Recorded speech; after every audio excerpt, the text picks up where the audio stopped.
Alam mo ba, ngayong 2025, mas madali ka na kumita dito sa YouTube kahit na small creator ka pa lang.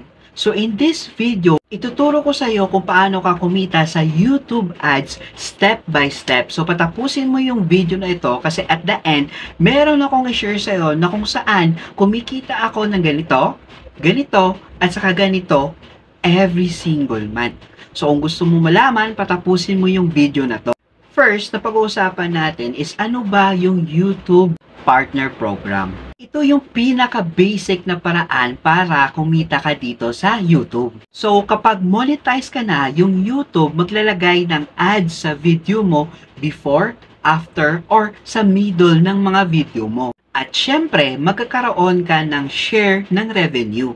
Dati, sobrang hirap talaga sumali dito. Pero ngayon, mas flexible na yung requirements nila. Kasi gusto talaga ni YouTube na mas marami talagang creators na kumikita dito. So, dapat mag-focus ka talaga sa mga evergreen content kagaya ng tutorials, reviews, at saka mga how-to videos.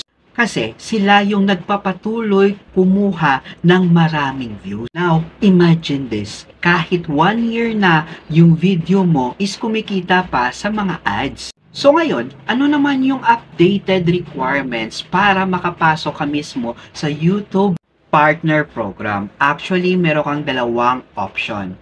First, para sa long form content kagaya nito, kailangan mo lang is 1,000 subscribers at saka 4,000 public watch hours in the next 12 months.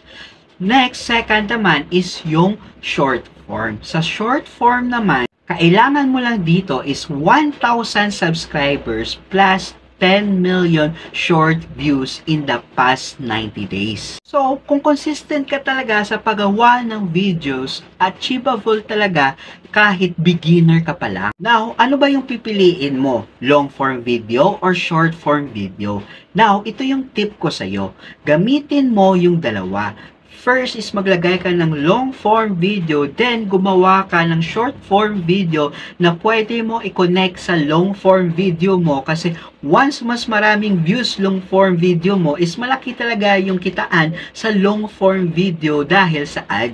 Now, kapag na-reach mo na yung requirements nila is paano naman mag-apply dito?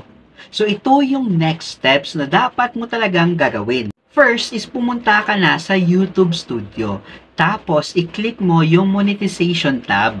Now, next, ang gagawin mo, accept mo lang yung YouTube partner terms nila. Next, i-connect mo yung Google AdSense account mo dito sa YouTube. Now, last na dapat mong gagawin is hihintayin mo talaga review nila sa channel mo. So, usually, it takes 1 to 2 weeks yung process. So, once na-approve ka na, congrats, monetize ka na. Now, marami talaga nagtatanong kung magkano ba yung kitaan dito. So, depende ito sa views plus CPM. So, ano bang ibig sabihin ng CPM? Cost per mil or cost per 1,000 view. If ilan talaga ang ibabayad sa'yo per 1,000 views. So, actually, yung CPM rate is nagre-range talaga from $1 to $10. Depende yan sa niche, especially sa country mo.